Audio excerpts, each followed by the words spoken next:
الحمدللہ الذی زین النبیین بحبیبہ المصطفیٰ ومن علی المؤمنین بنبیہ المجتبیٰ والصلاة والسلام علی محمد خیر الورى وعلى آلہ وأصحابہ الذین جاءوا بالصدق والایمان اما بعد فاعوذ باللہ من الشیطان الرجیم بسم اللہ الرحمن الرحیم والذی جاء بالصدق وصدق به اولئک هم المتقون صدق اللہ مولانا العظیم وصدق رسولہ النبی الکریم الامین ببرکۃ ان اللہ وملائکتہ یصلون علی النبی یا ایھا الذین آمنوا صلوا علیہ وسلموا تسلیما الصلاۃ والسلام علیک یا سیدی یا رسول اللہ وعلی آلک واصحابک یا سیدی یا حبیب اللہ مولاي صل وسلم دائما ابدا على حبیبک خیر الخلق كلهم هو الحبیب الذی ترجى شفاعته لكل هول من الأهوال مقتحم فإن فضل رسول الله ليس له حد فيعرب عنه ناطق بفم منزه عن شريك في محاسنه فجوهر الحسن فيه غير منقسم وأبيض يستسقى الغمام بوجهه سمال اليتامى وعصمة للأرامل ادب کے ہر سوال میں صدیق سامنے کرو، ادب کے ہر سوال میں صدیق سامنے کرو، منافقوں کی چال میں صدیق سامنے کرو۔ ابو جہل جو مانتا نہیں معراج کا سفر، تو ایسی صورتحال میں صدیق سامنے کرو۔ نبی کی سمت گر کوئی سانپ آ رہا ہو تو، نبی کی سمت گر کوئی سانپ آ رہا ہو تو مسلمانوں ڈھال میں صدیق سامنے کرو۔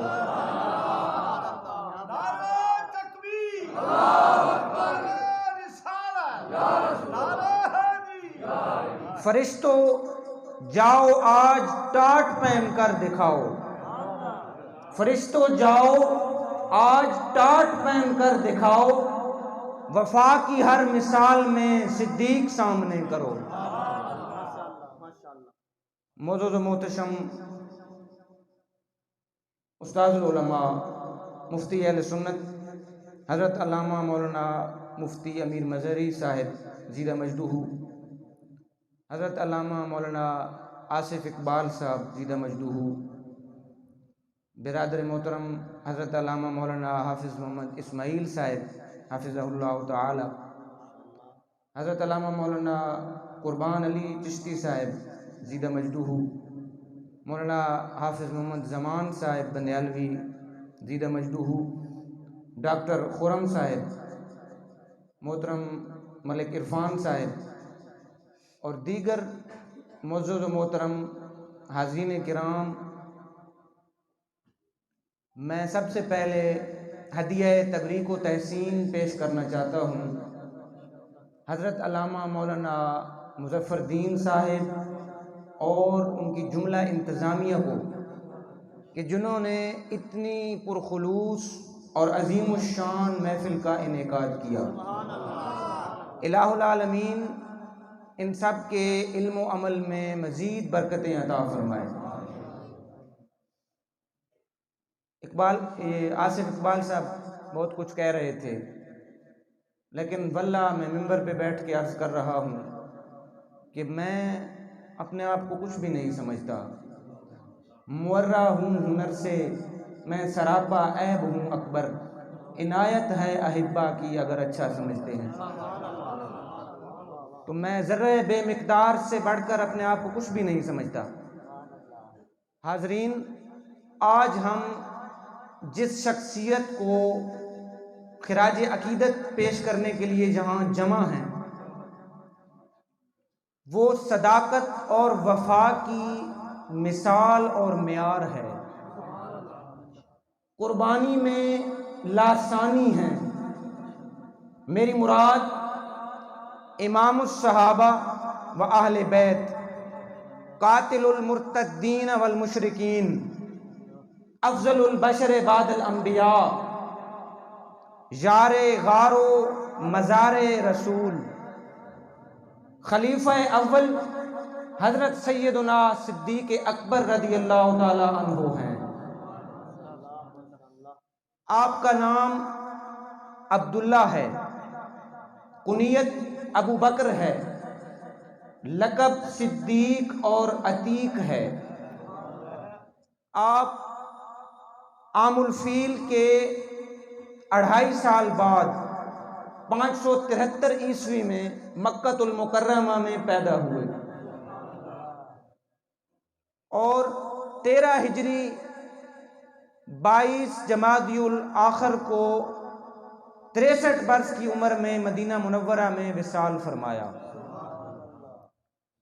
اس مہینہ کو اسی وجہ سے آپ سے منسوب کیا جاتا ہے۔ اب عتیق کا لقب کیوں دیا گیا؟ حضور صلی اللہ علیہ وآلہ وسلم نے فرمایا، مستدرک حاکم کی حدیث مبارکہ ہے، حضور صلی اللہ علیہ وآلہ وسلم نے ارشاد فرمایا، من سرہ ان ینظر الی عتیق من النار فلینظر ابا بکر، کہ جس شخص کو یہ بھلا معلوم ہو کہ وہ آگ سے آزاد ہونے والے شخص کو دیکھے تو ابو بکر کو دیکھ لے۔ پھر صدیق کا لقب خود اللہ رب العزت نے عنایت فرمایا۔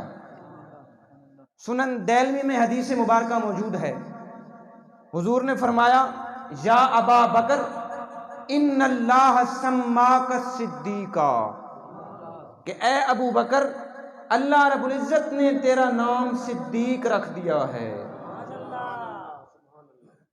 پھر آپ کا تعلق قریش کے شاخ بنو تیم سے ہے، اور والد اور والدہ کی دونوں کی طرف سے 7ویں پشت میں آپ کا سلسلہ نسب حضور صلی اللہ علیہ وآلہ وسلم سے مل جاتا ہے۔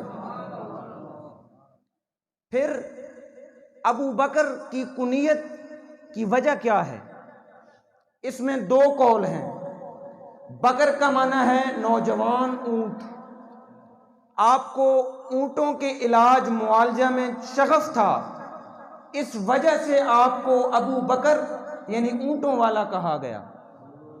دوسرا قول یہ ہے کہ بکر کا معنی ہے اولیت، یعنی پہلے ہونا، تو آپ اسلام لانے میں بھی پہلے ہیں، ہجرت فرمانے میں بھی پہلے ہیں، اس لیے آپ کو ابو بکر کہا گیا۔ پھر اگر ہم سیدنا صدیق اکبر کی زندگی کا کوئی بھی گوشہ اٹھا لیں تو اس میں ہمیں کامیاب زندگی کا نمونہ ملتا ہے، لیکن اگر ہم ان کی زندگی میں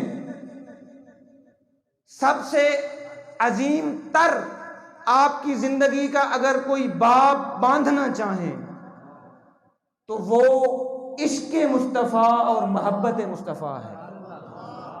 اب آئیے میں آپ کو سیدنا صدیق اکبر کا عشق اور محبت کے چند واقعات سناتا ہوں۔ اوائل اسلام کا دور ہے، مکہ مکرمہ میں ابھی 38 مسلمان ہوئے ہیں۔ سیدنا صدیق اکبر نے عرض کی، یا رسول اللہ، میرا دل چاہتا ہے کہ علل اعلان اسلام کا اظہار کیا جائے۔ حضور صلی اللہ علیہ وآلہ وسلم نے فرمایا کہ صدیق، ابھی ہم کم ہیں، تعداد میں کم ہیں، ابھی اعلان نہیں کرنا چاہیے۔ لیکن صدیق اکبر عشق کی اس معراج پر تھے کہ جہاں سے واپسی ناممکن ہے۔ فرمانے لگے حضور میرا دل چاہتا ہے کہ میں علل اعلان اللہ کی توحید اور آپ کی رسالت کا اظہار کروں۔ اس واقعہ کو البدایہ والنہایہ میں امام ابن کثیر نے نقل کیا ہے۔ چنانچہ حضور نے اجازت مرمت فرما دی، صدیق اکبر مسجد حرام میں خطبہ ارشاد فرمانے لگے۔ آپ اسلام کے پہلے خطیب ہیں جنہوں نے توحید و رسالت پر پہلا واعظ ارشاد فرمایا۔ جب کفار نے آپ کا خطبہ سنا اور یہ معاملہ دیکھا تو آپ پر جھپٹ پڑے، شدید زد و کوب کیا۔ عتبہ بن ربیعہ نے آپ کو جوتوں کے ساتھ مارنا شروع کر دیا۔ وہ بے تحاشا مار رہے تھے، لیکن یہ عاشق صادق زبان حال سے کہہ رہا تھا، مارو مارو مینو مار مکاؤ، میرا عشق نشے وچ آیا۔ مارو مارو مینو مار مکاؤ، کوئی عذر نہ پیش لے آواں، جے سونا میرے دکھ وچ راضی تے میں سکھ نوں چلے ڈاواں۔ یار فریدا جے کدی مل پے سونا تے میں رو رو حال سناواں۔ نعرہ تکبیر، نعرہ رسالت، آستانہ عالیہ بندیال شریف، فیضان بندیال شریف، جگر گوشے مفکر اسلام۔ آپ کے خاندان والے آپ کو اٹھا کر گھر لے گئے۔ آپ کے بچنے کی امید بہت کم ہو گئی۔ انہوں نے مسجد حرام میں آ کر اعلان کیا کہ اگر آج ابو بکر صدیق کا انتقال ہو جاتا ہے تو اللہ کی قسم ہم عتبہ بن ربیعہ کو قتل کر دیں گے۔ آپ کے خاندان والے آپ کے ارد گرد جمع ہو گئے، انتظار کرنے لگے کہ آپ کب بولتے ہیں۔ دن ڈھل گیا، صدیق اکبر نے کلام کیا۔ سب حیران تھے کہ یہ بولیں گے کہ میرے مارنے والوں کو سزا دی جائے، لیکن پہلا کلام کیا فرمایا؟ فرماتے ہیں ما فعل رسول اللہ، یہ بتاؤ میرے آقا کا کیا حال ہے۔ آپ کی ماں آپ سے پوچھتی ہیں کہ کھانا کیا کھائیں گے، پئیں گے کیا؟ فرماتے ہیں ما فعل رسول اللہ، حضور کا حال کیسا ہے؟ وہ فرماتی ہیں مجھے کیا پتا۔ ام جمیل آتی ہیں، دار ارقم کا بتاتی ہیں، فرماتے ہیں میں نے قسم کھائی ہے اس وقت تک نہ کھاؤں گا نہ پیوں گا جب تک اپنے آقا کو نہ دیکھ لوں گا۔ چنانچہ آپ کو سہارا دے کر دار ارقم میں لے گئے۔ جب دار ارقم میں پہنچے، مجلس پر رکت طاری ہو گئی۔ حضور صلی اللہ علیہ وآلہ وسلم آپ پر جھکے، آپ کو بوسہ دیا، پوچھا کیا حال ہے؟ فرمایا بے ابی انت و امی یا رسول اللہ ما بی من باسن، یا رسول اللہ اب میں ٹھیک ہوں۔ شاعر کہتا ہے نا، نظر آیا کہ ہاں جلوہ فگن طور تجلی ہے، نظر آیا کہ ہاں جلوہ فگن طور تجلی ہے، پکار اٹھے کہ بس میری تسلی ہی تسلی ہے، تسلی ہے پناہ بے کساں زندہ سلامت ہے، کوئی پرواہ نہیں سارا جہاں زندہ سلامت ہے۔ حاضرین، صدیق اکبر کو یہ شرف حاصل ہے کہ آپ کے خاندان میں 4 پشتوں سے صحابیت ہے۔ آپ کے باپ ابو قحافہ جن کا نام عثمان بن عامر تھا، آپ خود، آپ کے بیٹے عبد الرحمن بن ابی بکر اور ان کے بیٹے محمد بن عبد الرحمن، 4 پشتوں میں صحابیت موجود ہے۔ اور حضرت عائشہ الصدیقہ فرماتی ہیں کہ ہجرت سے پہلے کوئی دن ایسا نہیں گزرا کہ حضور ہمارے گھر نہ تشریف لے آئے ہوں۔ کتنا بڑا شرف ہے۔ پھر جب ہجرت کر کے جانے لگے، حضرت عمر فاروق فرماتے ہیں کہ جب غار ثور والی پہاڑی چڑھ رہے تھے تو مزاج شناس رسول نے محسوس کیا کہ آپ کی طبیعت پہ گراں گزر رہا ہے۔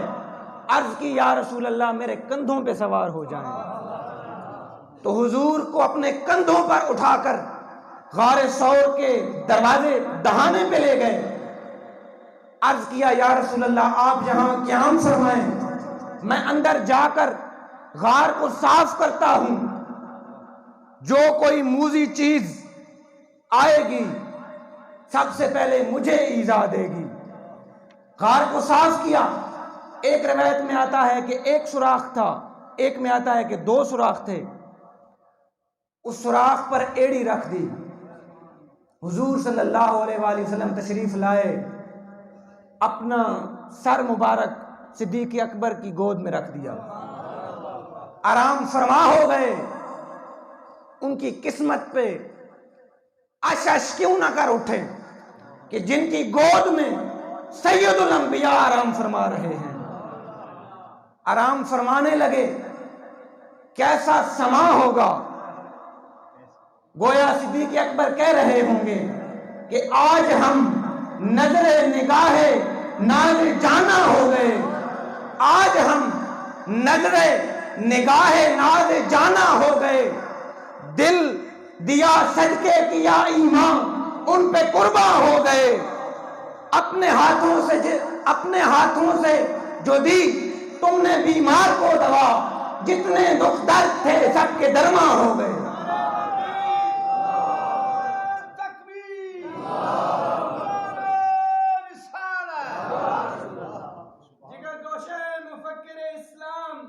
حرم ہے کیا چیز، دیر کیا ہے، کسی پہ میری نظر نہیں ہے، میں ان کے جلووں میں کھو گیا ہوں، مجھے اب کسی کی خبر نہیں ہے۔ سانپ نے ڈسا، حدیث کے الفاظ ہیں فلودغ ابو بکر فی رجلہ من الجہر فلم یتحرک مخافت ان یتنبہ رسول اللہ۔ سانپ نے سوراخ میں سے ڈسا، صدیق اکبر نے جنبش تک نہ کی، اس ڈر سے کہ حضور کے آرام میں خلل نہ آ جائے، آرام میں خلل نہ آ جائے۔ آنسو جاری ہو گئے، فسقطت الدموع، آنسو جاری ہوئے، میں ان آنسوؤں پہ قربان ہو جاؤں کہ جو شمار کی زمین پر نہیں گرتے، کسی کے کپڑوں پہ نہیں گرتے، کینیڈا کی زمین پر نہیں گرتے، وزیر اعظم ہاؤس میں نہیں گرتے، گرتے ہیں تو چہرے والدہا پہ گرتے ہیں۔ کیا شان ہے ان آنکھوں کی کہ جو حضور کے چہرے انور پہ گرتے ہیں۔ حضور نے فرمایا ما بک یا ابا بکر، اے ابو بکر کیا ہوا؟ اب ادب دیکھیں، جب کوئی مصیبت آتی ہے نا، عام اصول کیا ہے کہ جب مصیبت آتی ہے ادب کا دامن چھوٹ جاتا ہے، لیکن وفا، صداقت اور ادب کی جامع شخصیت سیدنا ابوبکر صدیق ہیں۔ سانپ نے ڈسا، حضور نے پوچھا کیا ہوا؟ پہلے تو جنبش نہیں کی، لیکن جب پوچھا عرض کرنے لگے لدغت فداک ابی و امی، یا رسول اللہ میرے ماں باپ آپ پہ قربان ہوں، میں ڈسا گیا ہوں۔ حضور نے اپنا لعاب دہن لگایا، متحمل ہو گئے، زبان حال سے کہنے لگے مریض غم ہیں بڑے خوش نصیب کیا کہنا، مریض غم ہے بڑے خوش نصیب کیا کہنا، حبیب دو عالم ہے طبیب کیا کہنا، خدا گواہ ہے اسودہ حیات ہیں ہم، غم حبیب ہے ہم کو نصیب کیا کہنا۔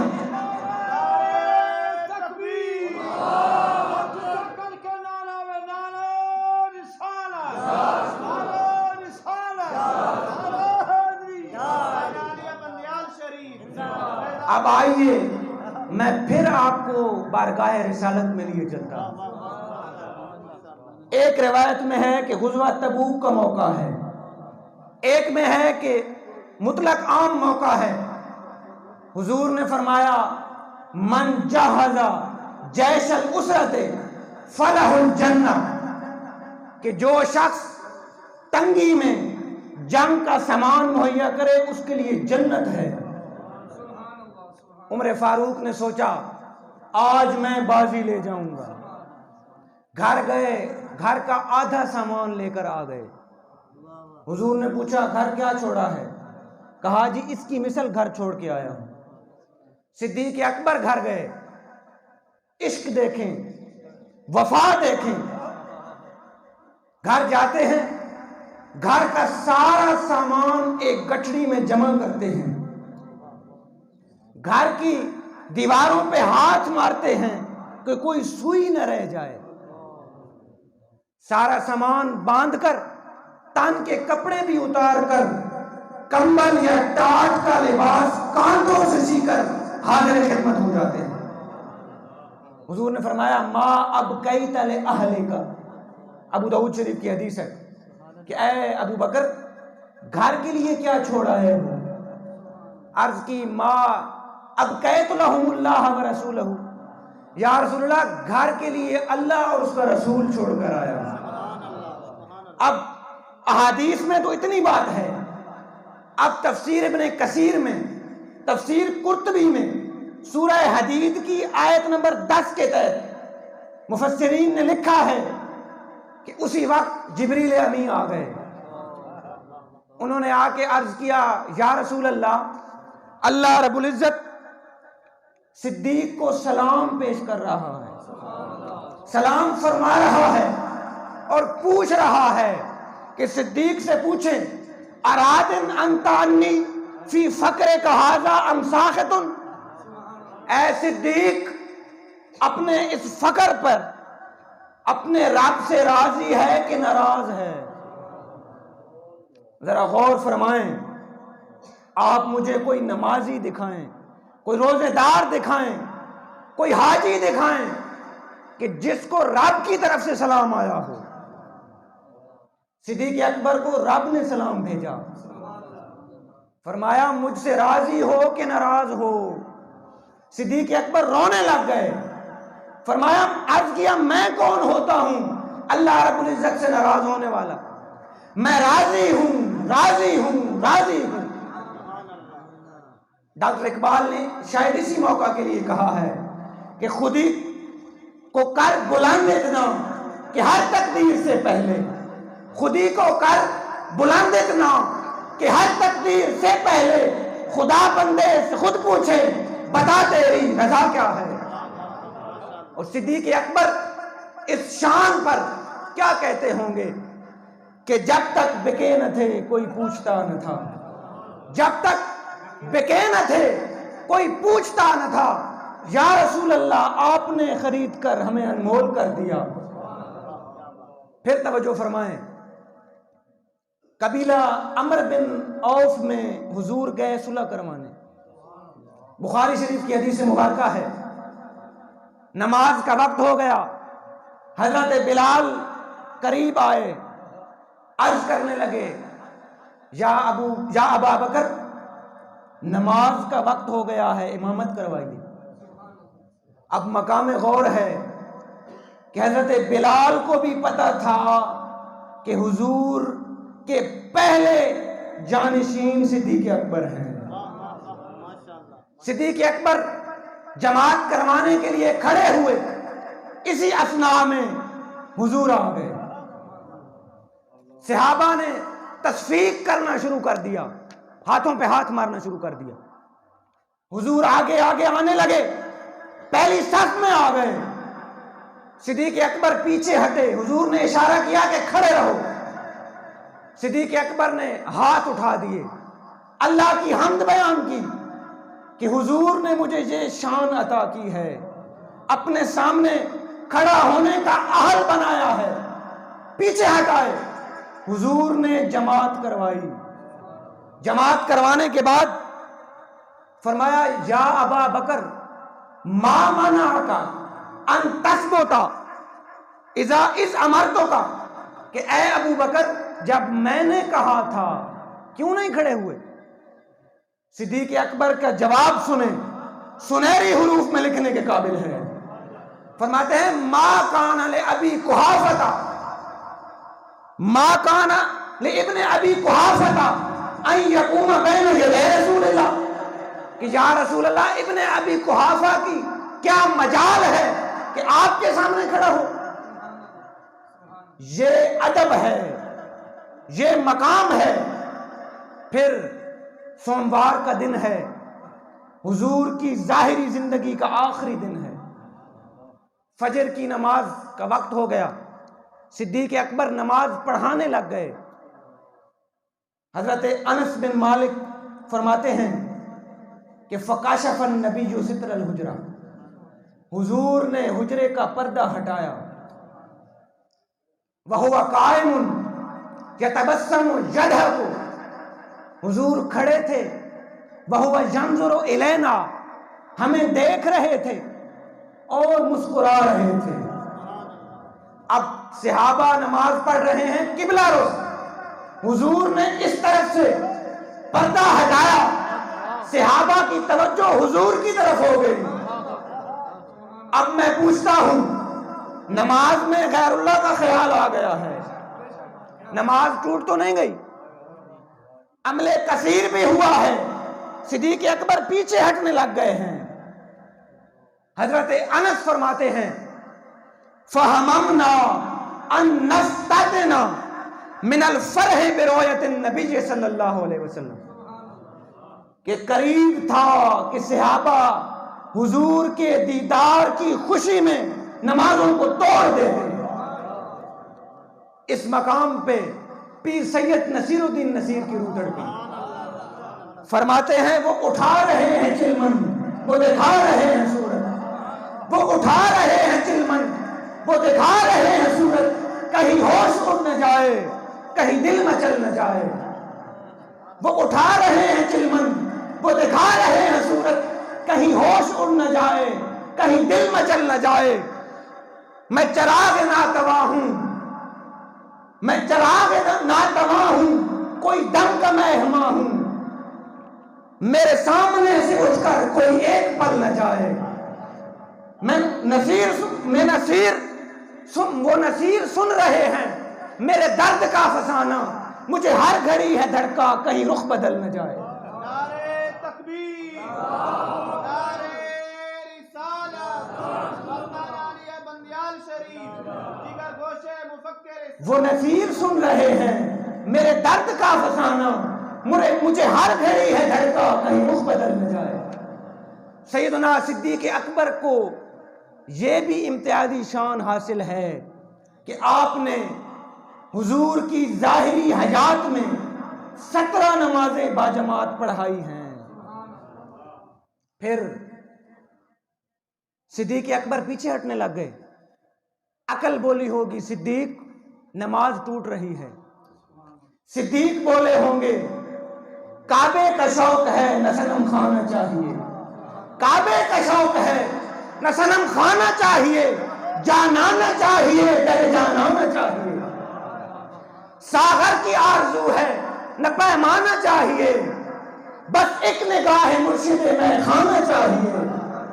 بے دم نماز عشق یہی ہے خدا گواہ، بے دم نماز عشق یہی ہے خدا گواہ، ہر دم تصور رخ جانانا چاہیے۔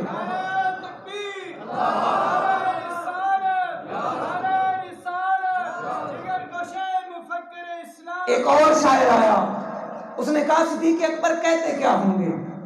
صدیق اکبر کہتے ہوں گے کہ سوئے کعبہ سجدہ ہے روا، میں بھی جانتا ہوں اے واعظہ، سوئے کعبہ سجدہ ہے روا، میں بھی جانتا ہوں اے واعظہ، مگر اے صنم میرے لیے تیرا در بھی کعبے سے کم نہیں، میں ازل سے بندے عشق ہوں، مجھے زود و کفر کا غم نہیں، میرے سر کو در تیرا مل گیا، مجھے اب تلاش حرم نہیں، میری بندگی ہے وہ بندگی جو رہین دیر و حرم نہیں، میرا ایک نظر تجھے دیکھنا بخدا نماز سے کم نہیں۔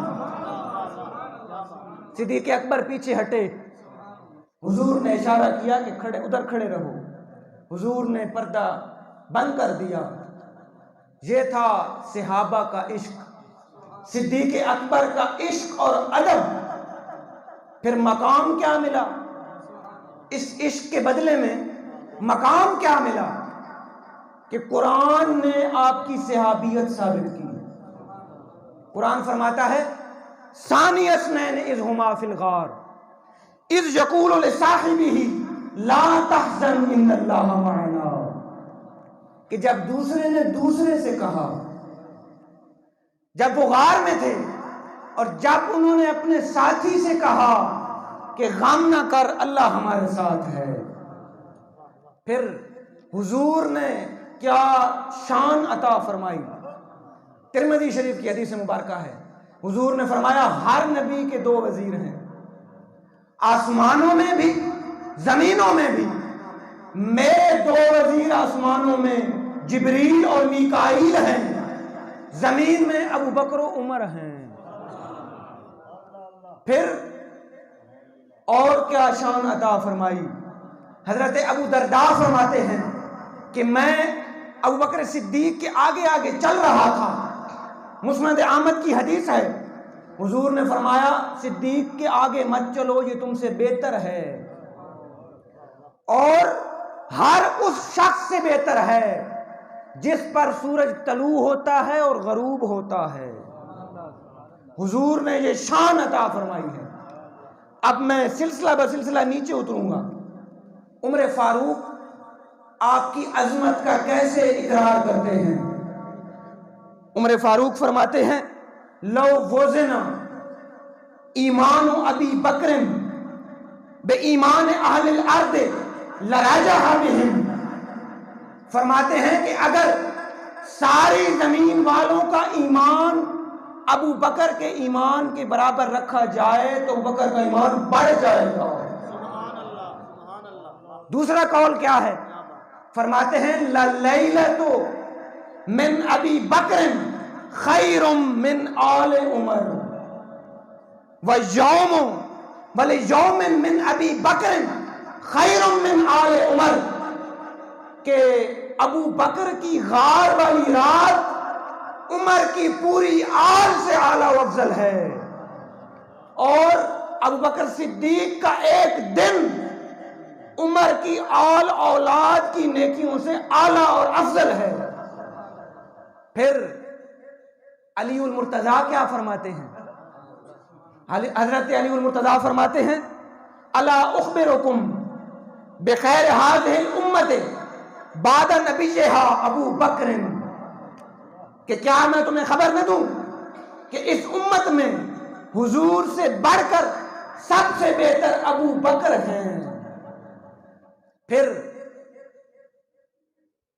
داتا علی حجویری رحمۃ اللہ علیہ، آپ کے متعلق شعر مشہور ہے نا، گنج بخش فیض عالم مظہر نور خدا ناقصاں را پیر کامل کاملہ را رہنما، کہ ناقصوں کے لیے پیر ہیں، پیر کامل ہیں، اور کاملوں کے لیے رہنما ہیں۔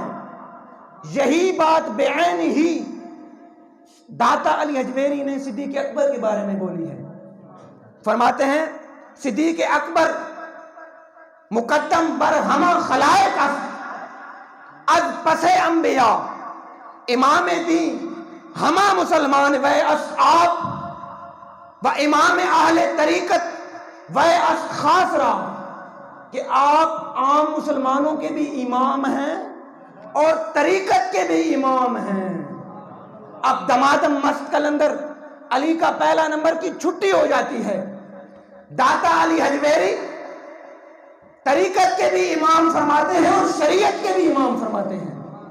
پھر امام باقر، آپ کا بڑا ہی زبردست واقعہ میں پڑھ کر حیران ہو گیا، اس کو کشف الغمہ فی معرفت الائمہ میں علامہ اربلی رافضی نے ذکر کیا ہے۔ وہ کہتا ہے کہ عروہ بن عبداللہ نے ایک دن حضرت محمد باقر سے پوچھا کہ حضرت کیا تلواروں کے دستے پر چاندی لگانی جائز ہے؟ آپ نے فرمایا ہاں جائز ہے، کیونکہ اس کو ابو بکر صدیق نے لگایا ہے۔ وہ حیران ہو کر پوچھنے لگا کہ آپ نے صدیق کہا ہے؟ حضرت محمد باقر جذبات میں آ گئے، قبلہ رو ہو کر فرمانے لگے نعم الصدیق، نعم الصدیق، نعم الصدیق، کہ ہاں صدیق صدیق صدیق۔ اور فرماتے ہیں فلم یقل لہ صدیق، کہ جو شخص انہیں صدیق نہیں مانتا، فرمایا فلا صدق اللہ قولہ فی الدنیا والآخرہ، کہ اللہ رب العزت اس کے کلمے کو نہ دنیا میں قبول کرتا ہے نہ آخرت میں قبول کرتا ہے۔ جو امام محمد باقر کے ماننے والے ہیں ان کے لیے بھی لمحہ فکریہ ہے کہ وہ ابو بکر کو صدیق مانتے ہیں۔ اب آئیے غوث اعظم کی بات کرتا ہوں، پیران پیر کی بات کرتا ہوں۔ آپ نے 8 درجات بنائے ہیں، 8۔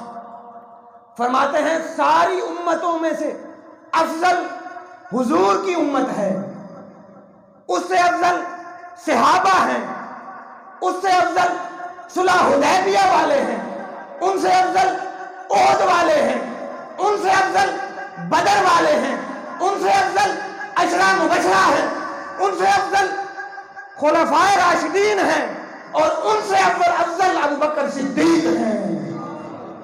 غوث اعظم فرماتے ہیں 8 درجے ہیں، 8 درجے۔ پہلا کن کا ہے؟ ساری امتوں میں سے سب سے افضل حضور کی امت ہے، اس میں سے افضل صحابہ ہیں، ان میں سے افضل صلح حدیبیہ والے ہیں، ان میں سے افضل احد والے ہیں، ان سے افضل بدر والے ہیں، ان سے افضل عشرہ مبشرہ ہیں، ان سے افضل خلفائے راشدین 4 خلیفے ہیں، اور ان میں سے افضل ابو بکر صدیق ہیں۔ تو آخر میں یہ شعر پڑھ کر اجازت چاہوں گا کہ بو بکر و عمر مراچو جانند و جگر، بو بکر و عمر مراچو جانند و جگر، عثمان و علی چون شہد آمد تو شکر، اندر 2 جہاں زرافتی نیست بدتر، مولا مولائی علی و غلام 2 پسر، کہ ابو بکر صدیق اور عمر فاروق ہماری جان ہیں، اور عثمان و علی شہد اور شکر ہیں، اور رافضی سے بڑھ کر کوئی بدتر نہیں ہے۔ ہم تو علی اور ان کے دونوں بیٹوں کے غلام ہیں، ہم تو حضرت علی اور ان کے دونوں بیٹوں کے غلام ہیں، ہم صحابہ کے بھی نوکر ہیں، اہل بیت کے بھی نوکر ہیں۔ اگر شان صحابہ سیکھنی ہو، شان اہل بیت سیکھنی ہو، علماء حق، علماء اہل سنت سے سیکھو۔ میں امیر المجاہدین علامہ خادم حسین رضوی رحمۃ اللہ علیہ کی سوانح پڑھ رہا تھا، بڑا حیران ہوا کہ جب آپ حدیث کا سبق پڑھاتے ہیں اپنے شاگردوں کو، جب صحابہ کا کوئی واقعہ آتا، مثلا ماعز اسلمی رضی اللہ تعالیٰ عنہ کا واقعہ آتا، علماء جانتے ہیں بخوبی، تو پہلے صحابہ کے فضائل سناتے، فضائل سنانے کے بعد وہ واقعہ سناتے، سنا کر فرماتے کہ یہ جو صحابہ سے کام ہوئے ہیں یہ مصلحتاً ہوئے ہیں، تم یہ نہ سمجھ لینا کہ صحابہ گناہگار تھے نعوذ باللہ۔ وہ فرماتے ہیں کہ میں جب اپنے پیر صاحب کے پاس بیٹھتا ہوں نا تو سانس لینے میں دشواری ہوتی ہے، تو وہ ہر وقت بارگاہ رسالت میں بیٹھتے تھے تو پھر بھی گناہگار رہ گئے۔ صحابہ کی شان وراء ہے، یہ جو کام ہوئے ہیں یہ مصلحتاً ہوئے ہیں، ہم جیسے لوگوں کو سمجھانے کے لیے ہوئے ہیں۔